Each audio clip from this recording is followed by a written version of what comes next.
All right, guys, how's it going? Thanks to those of you that came to this evening's live stream. It was really good to hang out with you.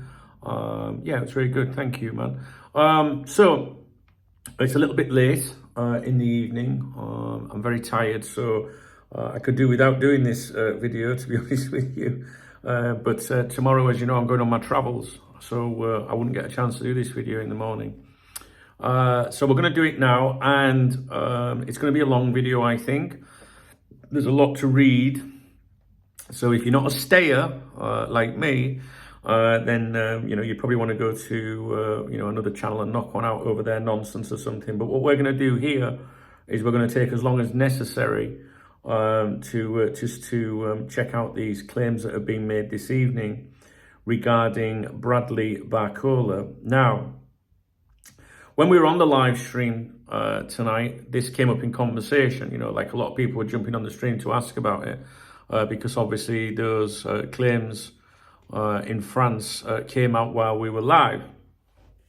So I gave my opinion on it on the live stream, which was, look, this is Liquib. It's when it comes to Liverpool and Premier League, reporting, it's very speculative. It's not something, or a platform, if you like, that an outlet that I pay a lot of attention to. But it also depends on, what they're reporting about, really.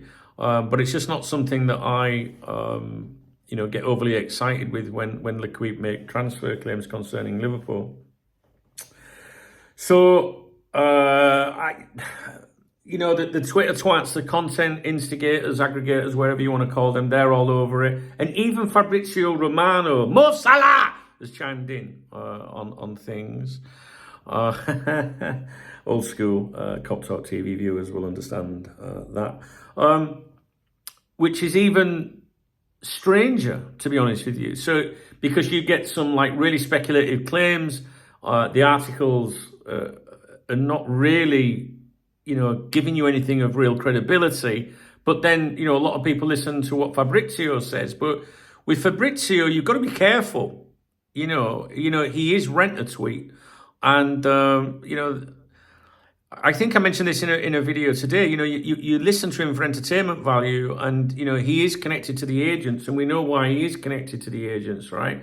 Fabrizio can help secure, better financial terms for players, for clubs, for all sorts, right? So whenever Fabrizio puts something out, you always have to ask yourself, is this a genuine bit of news? Or is there something, else in it? You always have to do that with Fabrizio. But even the best journalists like Paul Joyce, David Ornstein, we know when Paul Joyce writes something that's more or less Michael Edwards addressing us. But as good as, as reliable as he is, there's also propaganda sometimes. So you've always got to say, right, is this a proper thing? Who does it benefit? Why am I reading it? Is there any propaganda here? So with all of them, you've got to look at the pros and cons of each of these journalists or, personalities, right? But we'll get to what Fabrizio Romano says later in the video. Like I said, it's going to be a long video. So what we're going to do is look at this article by RMC Sport, right? And this is not the first article. The original article was Liquib, but we're doing it in a different order, right? So we're going to go with RMC. So in my opinion, this article follows up what Liquib have done. So Liquib have done theirs, and then they've jumped on it and basically rehashed it and published it as their own. So what I'm about to read you is not the first claims. They've jumped on it, right?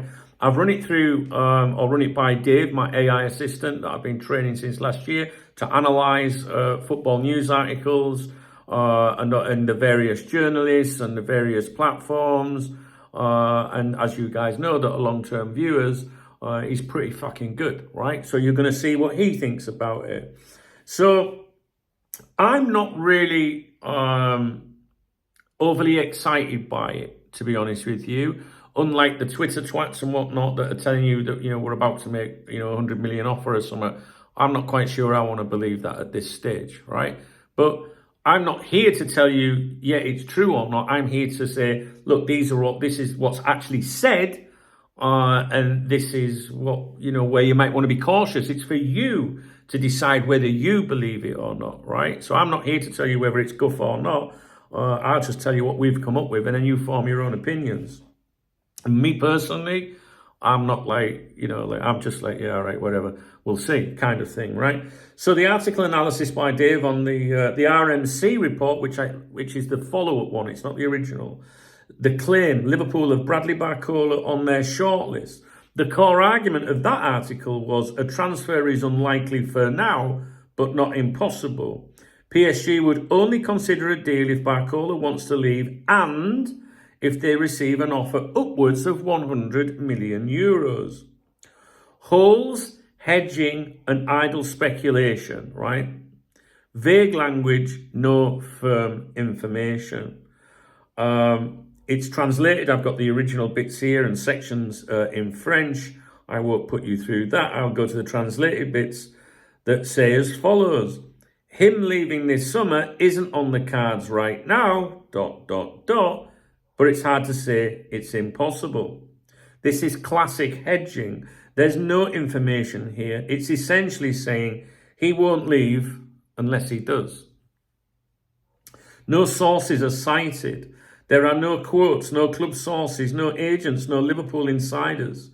The claim that Liverpool are interested is just stated as fact with no evidence. The 100 million euro valuation. PSG might consider offers from 100 million euros, but that's purely speculative. The article admits no official stance or talks have happened. There is no indication from Liverpool they'd pay that, or from PSG that they'd listen to such an offer. Conflating transfer links with actual transfers. So the implication in the article is, quote, Liverpool are rich, they are linked with expensive players, therefore 100 million euros for Barcola isn't unrealistic. That's lazy logic and dangerous if you're trying to pass it as reporting. Now, RMC Sport. Dave says here to me, we've discussed RMC Sport before. That's me and Dave, as when we're talking about different things. It is a mainstream French sports outlet with a wide reach, especially in radio and football coverage. However, when it comes to transfer reporting, their track record is mixed. They often push possibility-based stories during transfer windows. They're known for relaying club interests as shortlists or monitoring stories without much substance, not a tier one source for Liverpool news. Fabrice Hawkins, this guy that wrote this article, people were coming on my live stream saying, well, Fabrice Hawkins has confirmed it now, all right? So Lequip ran it, and then he ran it something for RMC Sports. Some people are saying, well, he's confirmed it, right? So let's take a look at him, who he is, because many of you, I'm sure, have never fucking heard of him, right? So he's a regular RMC Sport contributor, particularly on League One related matters. He has some accurate scoops on French players, especially domestic transfers. But when it comes to Liverpool, Premier League spending or cross-border deals, he is not considered a reliable or in-the-know source. And what happens with the Twitter twats is when they want to get the engagement, they'll big someone up and say the renowned journalist and stuff like that. If it's a renowned journalist, you don't need to be told if someone's good or not. You know what I mean? Like, if they were really renowned, you'd have heard about them. You know what I'm saying, guys? I'm sorry I'm fucking falling asleep. His piece here reads more like speculative content based on transfer rumours than investigative reporting. So the overall credibility and motivation is speculative clickbait. This article exists to generate hits and ad revenue during the transfer window. It's built around one phrase, Liverpool are interested, but there's no meat to it. Zero indication from Liverpool. There's no journalist close to Liverpool, Joyce Ornstein, have even whispered Barcola's name. I don't know if that's true, right? Dave, he can make mistakes, as can I. But I'm not going to spend much time looking to see if they've ever said anything about him, because I'm knackered and I've got a flight to pack for tomorrow. Classic shortlist fluff. The player is admired, but there's nothing concrete, no offer and no movement from either club. What I can tell you is there's nothing from Joyce or Ornstein around the same time as these claims were made. So the final verdict from Dave regarding this article, is this is idle transfer window filler with no substance, no sources, and no credibility when it comes to Liverpool. It's built on fabricated fee comparisons, vague language, no quotes or inside info. Even if Liverpool did admire Barcola, there's nothing in the article that suggests anything real is actually happening. And the suggestion of £100 million being reasonable for a player PSG paid €45 million for less than a year ago is wishful thinking at best. So we're going to move on to the original article, which came out a little bit earlier than that one. And in my opinion, and also Dave's opinion, I think, the article I just read to you sourced this one. So the one I'm about to review now was the original one, and I think that is why you've got the other one doing it and all the other fuckers and all that right now making it. And what happens is it amplifies it. So you see all the different reports, you see all the numpties on social media, and it makes it sound believable and real because it's so loud, right? You know, no smoke without fire. Is that right? I'm tired, can you tell? Do you know what I'm saying? But it's all about who says it. That's what I think. But anyway, here we go.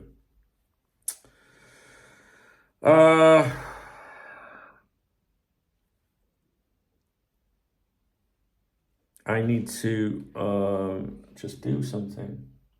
My mouse went flat on the stream earlier, so I'm just charging my mouse. So I've got something in French which I need. I really need to translate for you before we get into it.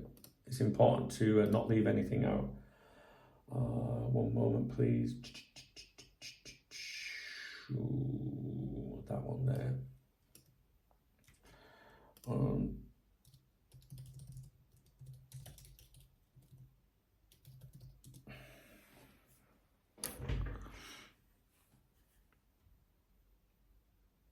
Okay, so this article by Liverpool is titled as follows. Liverpool target Parisian Bradley Barcola and aren't done with their crazy transfer window. All right, so that is the headline from the original article. It's in French here, I didn't have it. And this is penned by Loic Tanzi and Hugo Delhomme, which we will come to, whether they're credible journalists or not. This is the original article. This article, this is Dave from L'Equipe, a reputable French sports daily, claims that Liverpool are targeting Bradley Barcola as they continue an aggressive summer transfer campaign.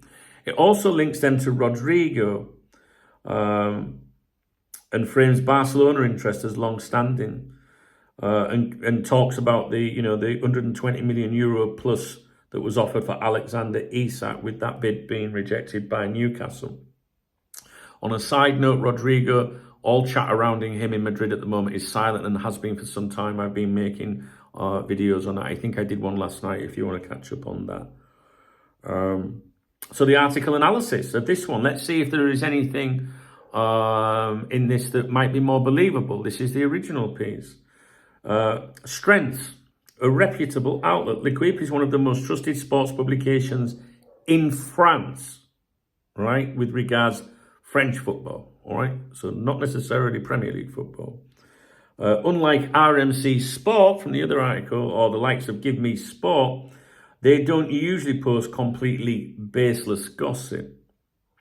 Named journalists in the article, Loic Tanzi and Hugo Delhomme, both have solid track records. Tanzi in particular is well sourced when it comes to French clubs, particularly PSG. Strong factual backing. The article references known Liverpool interest in Isak, recent confirmed signings, Wirtz, Ekitike, Frimpong, Kerkez, etc. Accurate fees and details that align with reports elsewhere. So this isn't fluff. It builds a logical narrative based on known moves and credible reporting. However, areas of speculation and potential holes. No source attribution for the Barcola link. While the article says Liverpool have checked or marked his name, it doesn't cite any, like sources, any club source, agent, or inside contact. The claim stands alone without a quote, confirmation from Liverpool's end, or comment from the player, PSG, sources close to the player, etc. Rodrigo is lumped in. They name Rodrigo. His name appears casually with no detail. It claims that Mbappe's arrival has harmed his status, which is true, but the article offers no evidence that Liverpool, or Real Madrid are, doing anything on that front. We know that Liverpool have been sniffing around Rodrigo, but it's gone very quiet, right? And as I've always said, I always thought that was just Liverpool using Zahavi, the super agent, to see, if there was an opportunistic signing there, maybe. I didn't see Liverpool, or don't see Liverpool going in and splashing 100 million on Rodrigo, but if he could have been available at knockdown fee, maybe. It's gone very quiet, right? We don't want to speak about Rodrigo, but just in case you've missed my previous updates on that. Long-term admiration trope. The article states Liverpool have followed Barcola for a long time. This is often a convenient fallback line used when journalists want to suggest credibility, even if no fresh action is occurring. Not for sale unless the price is right fallback. Like the RMC Sport article, it ends with the typical transfer hedge. And these are the important bits. Always look for the get-outs, right? It seems unlikely PSG would let him go for under 100 million euros. This is speculative and based on general logic, not sourced information. Hidden motivations, transfer window tactics, PSG leverage. This is the important one, I think, for me. This is what stands out for me. L'Equipe often publishes pieces that subtly reflect club positioning, right? This could be an intentional way to stir up interest in Barcola, put pressure on, other players, like Rodrigo, for example, or create the illusion of a market for the player, right? A bit like, when Liverpool lean on fucking Joyce or something. That's what I'm talking about, propaganda, right? Liverpool are the go-to club right now. Because of Liverpool's, massive spending, and Premier League success, they're being inserted into every possible story. So this could be partially opportunistic. Let's take a look at the platform and the journalists, right? Should we really be listening to them, right? Let's see what Dave says, right? I think L'Equipe is good for French football and whatnot. I have read dozens and dozens and dozens of claims by them regarding Liverpool over the years. And I just don't think it's something that I would get overexcited about. Anyway, let's see what Dave says. Top tier French sports newspaper, known for in-depth coverage, but also not immune to transfer season speculation. Generally cautious with front page exclusives, but can be more speculative in web articles like this. And often you will find that when a publication, when there's a print version and a website, it can be very, very different. The print versions tend to be more serious, whereas an online version, as this says, can be more speculative, because when a newspaper's printed, it costs an amount of money, you put it over the counter and that's it, right? Or a subscription or whatever. But when it's a websites in the media, they need advertising revenue, because advertising revenue is so poor now, right? That's why there's so many adverts. That's why there's so many annoying false, adverts that take over your experience. And that's why there is so much clickbait today. I've gone over this, a million times because of my experiences with Cop Talk and advertising. And I've done it for 27 years. So back in the late 90s, you could be getting, I don't know, £1,000 for a certain amount of adverts on your website, but the same amount of adverts today, if were displayed on your website, would maybe get you less than £1. So it's huge. Like the advertising industry crashed on the internet in the year 2000, the dot-com bubble burst, which is why I created a members website back in the day, because how else would I survive? I saw it coming and obviously got a lot of criticism for it, but look what happened after I did that. All the people that slagged me off from other sites, Liverpool sites, that said I was terrible for doing it. The internet should be free. They all fucking did it in the end. They just weren't as bright as me. And then I'm bright with it, guys. I know what I'm doing with it, right? And then the newspapers all started doing it. That's why there's so many paywalls. Why are there so many paywalls now? Because back in the day, the advertising revenue was so lucrative, but now it's not. So how do these places make money, to exist? But I think it's a bit over the top personally, and that's why you've got clickbait. Now, we didn't have clickbait back in the day. We didn't have membership sites back in the day. We didn't have, paywalls, things like that. It was just, you made money from your advertising, but they can't now. Anyway, I'm sorry if I'm boring you, but this is, it's relevant, and knowledge is power. So the websites, the web versions versus the print version can be more speculative, basically, is what Dave is saying. And he's fucking bang on the money. So, the journalists, Loic Tanzi and Hugo Delhomme. Is it Loic or Loic? Loic, innit? It's Loic Barde, do you remember? Is it Loic? I'm sure it's Loic. I don't fucking know, I don't care. Tanzi is credible, especially on PSG-related matters. So these are things that you need to look at, right? Delhomme is respected too, with strong insight into League One and international French players. However, when they write joint pieces, the speculative tone is often higher. They float possibilities rather than break deals. Final verdict by Dave on the L'Equipe, the original. This is where it started from, right? Their article. This article is far more credible than the RMC Sport one, but it's still a speculative piece built on context, not confirmation. Good background context and accurate transfer data, reputable journalism platform.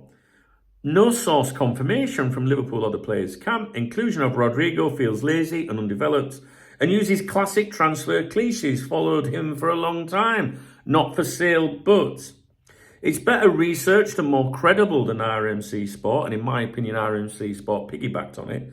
But this is still a speculative, possibility-based article, not a transfer scoop that the Twitter twats will have you believe.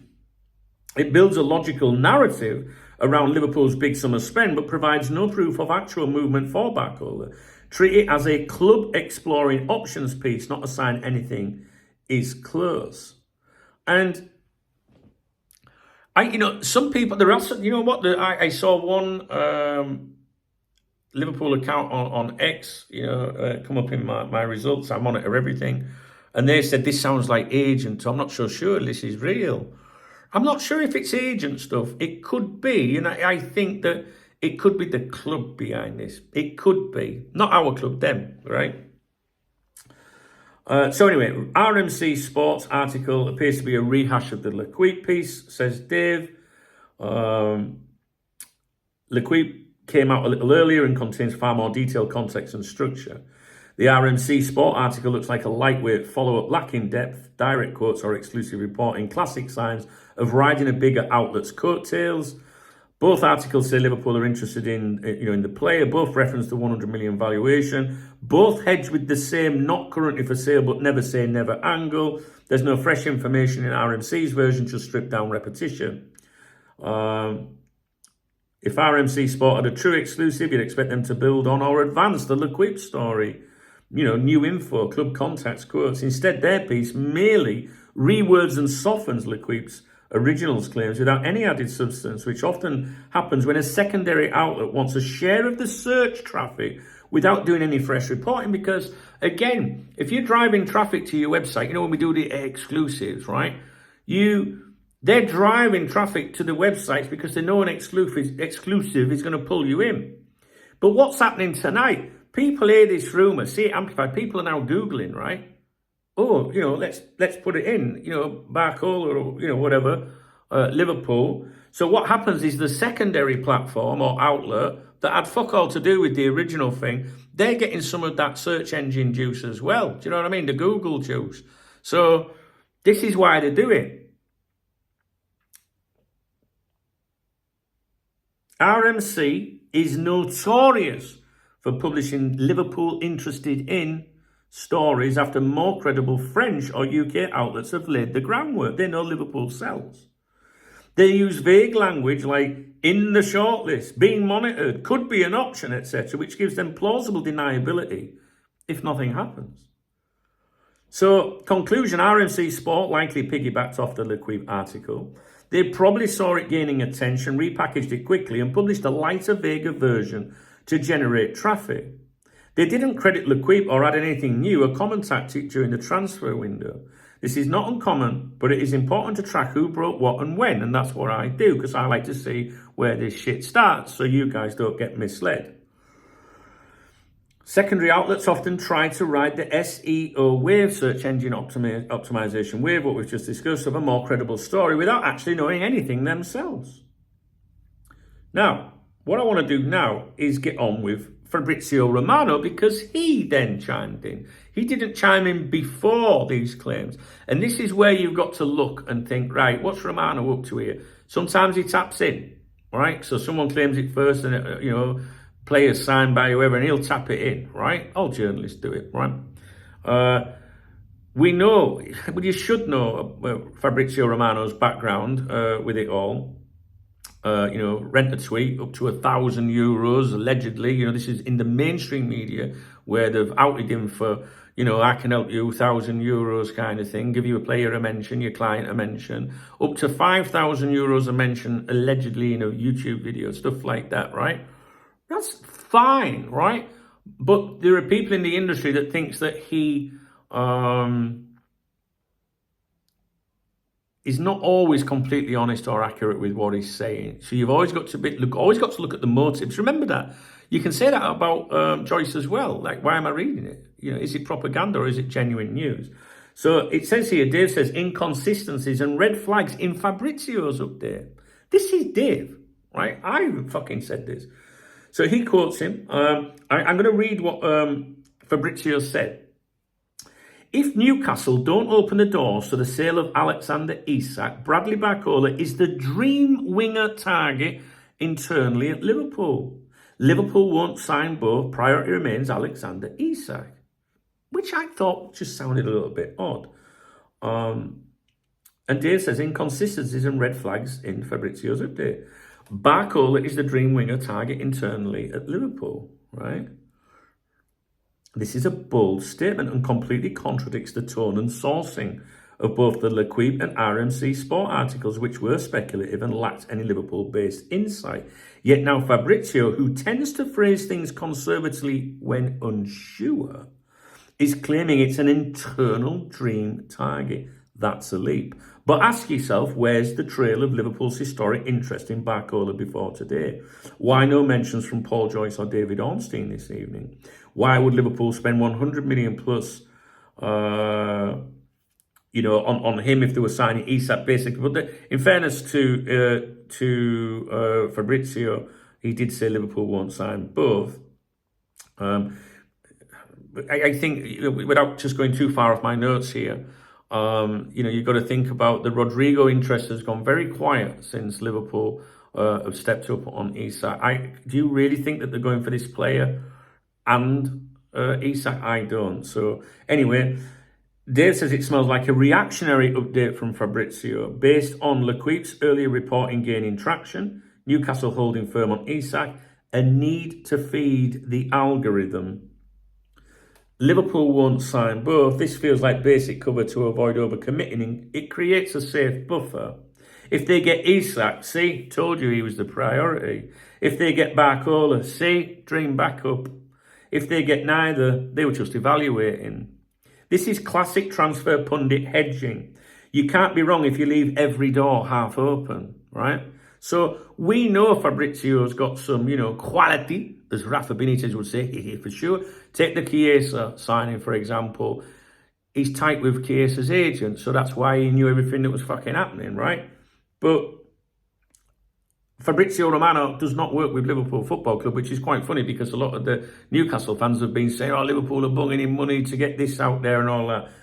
Liverpool do not do that with Fabrizio Romano, I can assure you. And Fabrizio Romano don't give a fuck about what Liverpool think when he puts stuff out. You've only got to research Fabrizio Romano Thiago controversy, for example, if you want to learn a little bit about that. I am not knocking Fabrizio. I'm telling you, like I do with all the other journalists, what to look for before forming an opinion, right? Barcola is not even a like for like with Isak. In Dave's opinion, he says Isak is a central striker. Barcola is a winger. He's a forward. He can. I think Barcola can play. I think he's primarily left, but I think he can play centre and right.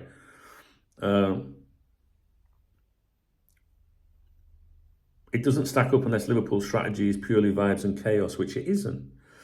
It feels club fed. Wouldn't be surprised if someone close to PSG or Barcola's camp has planted this dream narrative, right? So this could be, when I think of Fabrizio, I think of agents. So there's a suggestion here it could be Barcola's camp that has planted the dream narrative to drive up his value. And Fabrizio Romano can really drive up the valuation of a player, and also let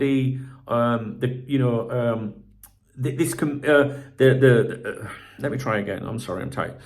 Fabrizio Romano can really make a difference in terms of valuation. If you study when he started going in on stuff, our player's valuation has rocketed. What does that mean? When that player is signed, bigger kickbacks for the agents, which is why the agents feed him stuff as well, right? So, drive up value, or can also drive up personal terms as well, because it can give the impression that, a club, say there's a number of clubs bidding for a player, Romano can make it look like there's really strong interest because he's got zillions of followers, right? And that can be amplified in clubs. We better give him a bit more fucking money, or else we're going to lose him. And maybe they were never going to lose him at all. Romano is close to some clubs, and he's got history for this, right? Allegedly, right? So it could be PSG, which is what I thought. Dave thinks it could also be Barcola's camp. It could be PSG or the camp. Drive up his value, make it look like Liverpool are surfing, put pressure on PSG for a renewal or guarantees. Fabrizio often relays what he's told, and not everything he shares is cross-verified.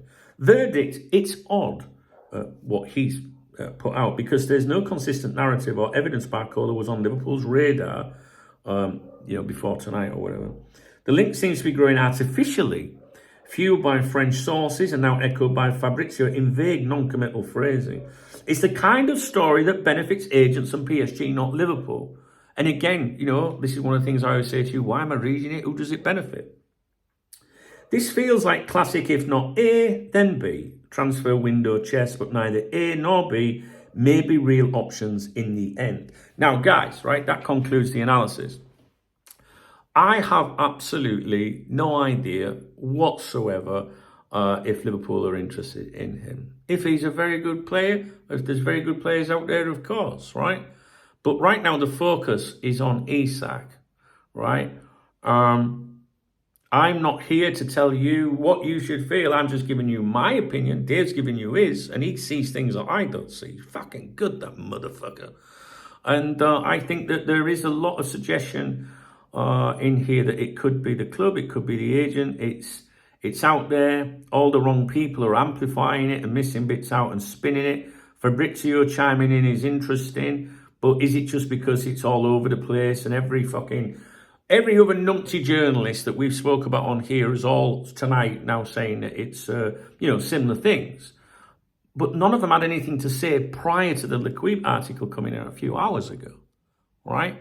So it's interesting how it's all happened after that original article, RMC Sport follow-up, and then they all just jump on, So I like to stick with the original source. Yeah, with any transfer claim, I like to trace it back. And if you go back to the original source and the breakdown of the article, there's nothing really in it credible. And in fact, the RMC Sport journalist, he put on X tonight, Liverpool one of several clubs. Yet the Twitter twats on the Liverpool side of things want you to think Liverpool are going all in. Engagement pays. I told you it would be a long video. I know some of you will appreciate and enjoy it. I'm just trying to throw things at you and you form your own opinions. You form your opinions. And despite everything we've gone over there, Liverpool could go in with a bid and sign the fucker tomorrow. I don't know. I don't have a fucking clue. I'm just telling you what it looks like. And from me, my own personal opinion, I don't see much in it at the moment. But let's see. It could develop into something. All right. Let's see tomorrow if there's more on it. Let's see if Ornstein or Joyce get behind it. All right. Okay, guys, I'm going to leave you with it. I know it's a long video, but, listen, to be honest, I should be packing my case and going to bed around now. I'm away tomorrow, so things happen when I go away, all right? 7th to the 11th. I'll be working every day when I'm away. I'll be doing my vids as normal. The streams will be a bit all over the place. There'll be no evening streams because I do want to enjoy myself a little bit. It's just I'm not going on holiday in Downing Tools. I'm just going to go to a different environment, that's all, like have a little break and that. So I'd like to get done, in an afternoon and go for a wander and stuff like that, maybe have a beer, you know what I'm saying? Okay, I'll leave it with you. Keep an eye on the morning briefings on my other YouTube channel, Duncan Oldham. The link is in the video description below. It will pop up on the screen as well, because while I'm away, I will tell you what my schedule is and stuff, all right? If you managed to watch the video and you found it informative and you appreciate the effort, doesn't mean you agree with me or support me with it or whatever, please thumbs up the video, all right? If you don't want to, don't. I would appreciate if you leave me a comment and your feedback, because sometimes I make videos and I want to know if you go, I see what you mean though, or whether you go, no, because you might have seen something else or know something else that we don't know. So always keep an eye on the comments, guys. And if you want to get me a beer or a coffee for all my hard work, there's a love out under the video, which is a way of supporting me. It's called a super thanks. People that do that, I always give them a shout out in my morning briefings. The next time I do one, which is usually the next morning, there will not be one in the morning because I'm on a flight. I've got to get to the airport, but it will follow. I always acknowledge my peoples that support me. All right, guys, I don't clickbait you. I don't make videos about random shite. It's the way that we do things around here. People that are in a position to support me will get me a beer or a coffee. And those of you that don't want to do that or can't do that but would, tend to thumbs up a video or drop me a comment to keep things going. All right, guys. I'll leave it with you. I hope you're all right. I hope we speak soon. People have been joking, saying Dunk's going away. Isak will sign this weekend, I would have thought if Isak was going to sign, well, I think he is going to sign for it. I think it'll be later. So I might be safe. We shall see. All right, guys. Take care, and I'll catch you later. All right.